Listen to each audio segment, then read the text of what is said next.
Balik lagi ke channel aku, Wawan Kelayapan, karena masih banyaknya peminat untuk update berita tentang Inggris atau UK ya. Kali ini aku akan update berita terbaru dari UK juga. Ini beritanya dari BBC ya, aku ambil dari BBC lagi karena emang ada update terbaru tanggal 9 kemarin. Sebelumnya mohon maaf karena ini udah tanggal 12 dan baru aku update hari ini karena minggu kemarin aku juga ada keperluan untuk apply visa di kedutaan di Jakarta, jadi baru ini hari ini bisa bikinin video untuk kalian dan jawab pertanyaan-pertanyaan di komentar-komentar YouTube aku tentang seputar Inggris. Aku jawab sebagian di sini ya.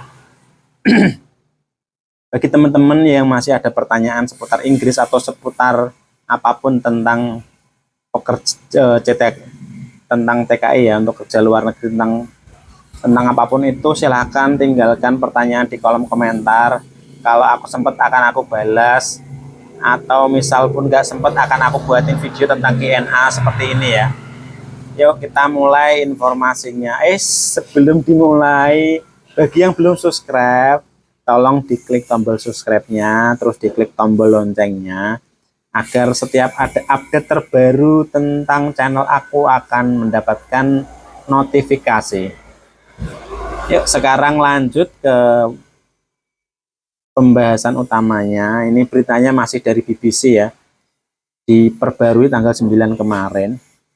Ini tentang pemerintah Indonesia mengatakan akan melakukan penjajakan kerjasama penempatan pekerja migran di Inggris sebagai pemetik buah sesudah 6 perusahaan pemegang lisensi penyalur pekerja musiman memutuskan tidak mengambil tenaga kerja dari Indonesia untuk musim panen 2023.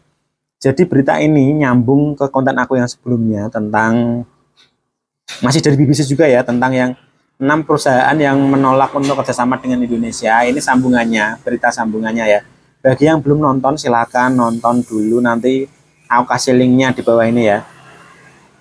Pernyataan itu disampaikan Kementerian Ketenagakerjaan menanggapi pertanyaan BBC News Indonesia.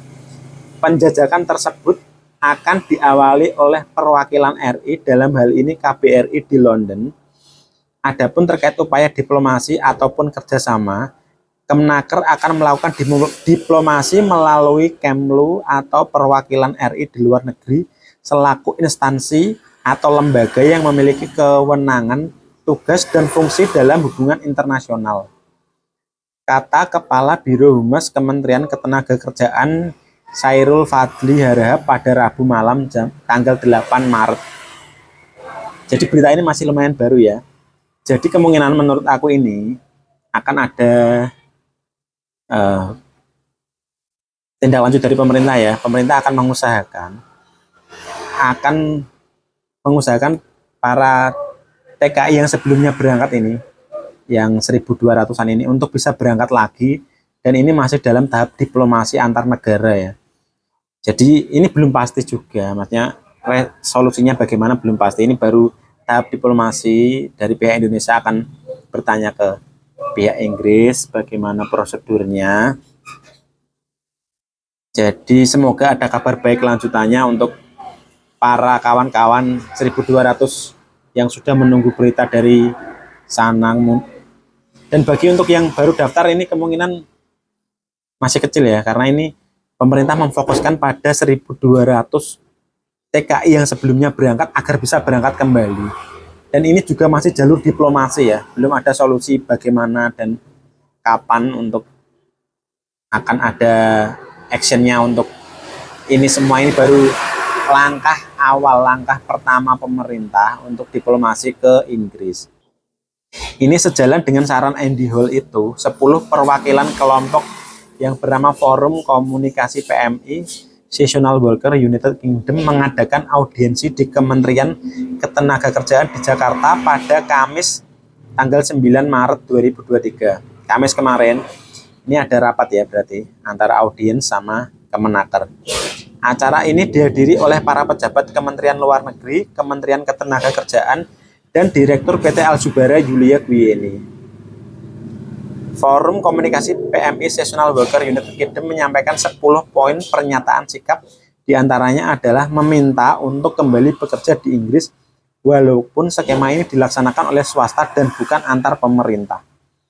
Jadi maksudnya kan tadi ada jalur diplomasi ya yang mau diambil pemerintah, tapi ini PMI mintanya walaupun nggak diplomasi nggak berhasil, tetap mau berangkat dengan jalur swasta nggak masalah kan. Ini ada beberapa pertanyaan dari komen-komenan kalian yang ada di YouTube ya. Aku jawab sebisaku ya. Jadi ini ada pertanyaan dari Angel Cielo. Mau tanya, kalau kerja beginian tuh mesti mahir bahasa Inggrisnya nggak sih? Lisan and tulisan dites dulu nggak? Kalau menurut aku ini enggak ya, karena ini memang pekerjaan low skill. Jadi bahasa Inggris nggak dipentingkan, tapi alangkah baiknya kalau kita paham dan bisa.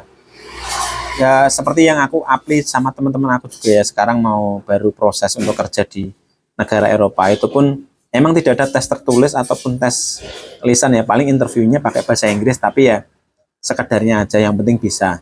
Tapi emang lebih baik kalau kita bisa, jadi kita tidak akan kesulitan di negara orang lain. Misal kita mau pergi, kita mau jalan-jalan, atau kita mau beli apapun sesuatu yang kita butuhkan, kalau kita bisa bahasa Inggris akan memudahkan diri kita sendiri ya. Jadi walaupun emang ini tidak terlalu dibutuhkan untuk apply kerja semacam ini ya, yang low skill, tapi seenggaknya kita belajar dasar-dasar lah untuk memudahkan diri kita sendiri saat berada di negara orang lain. Ini ada pertanyaan lagi dari Irwan Santoso. Info terbaru katanya nggak ada keberangkatan tahun ini, Mas. Ya, saya belum bisa komen untuk keberangkatan ya, karena ini memang sedang proses dan prosesnya masih panjang. Ya berdoa saja untuk yang terbaik untuk teman-teman kita yang sudah menunggu untuk pemberangkatan UK ini ya. Ini ada lagi dari Siti Aminah yang X aja kayaknya yang bisa berangkat. Kalau menurut berita yang aku ikuti sampai saat ini, kemungkinan yang X masih diusahakan untuk berangkat, dan yang baru daftar emang kemungkinannya sangat kecil, karena dilihat dari berita-berita sebelumnya yang menurut aku negatif ya untuk yang baru. Kalau untuk yang X yang tahun lalu berangkat masih ada kemungkinan. Ini ada lagi dari pertanyaan dari Imron Rosso. Sebenarnya masalahnya apa, Bang? Mungkin masalah ini ya. Kenapa SIP-nya kenapa kita tidak bisa berangkat lagi atau tidak bisa daftar lagi ya? Yang pertama, karena berita yang pertama yang aku ikutin itu masalahnya karena overcharge. Jadi pembebanan biaya yang terlalu tinggi pada CPMI. Jadi pihak Inggris tahu kalau ternyata kita dibebani biaya yang tinggi sekitar 75 sampai 90 juta. Ada yang sekitar segitu. Jadi pihak Inggris tidak mau merugikan kita sebagai CPMI ya. Jadi sebenarnya pihak Inggris ini niatnya baik, karena dia tidak mau kita terbebani dengan biaya yang tinggi. Takutnya tidak balik modal lah atau apalah. Jadi pihak Inggris menyetop untuk pengiriman TKI dari Indonesia. Alasan pertamanya itu. Alasan kedua, karena memang kebetulan ada TKI UK yang kabur sekitar 200 orang itu. Jadi sekian dulu untuk update info tentang UK ya. Untuk kabar-kabar terbaru akan aku update di YouTube aku. Bagi teman-teman yang belum subscribe, mohon di-subscribe dulu. Terus dibunyikan tombol loncengnya agar kalau ada update terbaru akan selalu mendapat notifikasi dari aku. Sekian video kali ini, semoga bermanfaat dan terima kasih.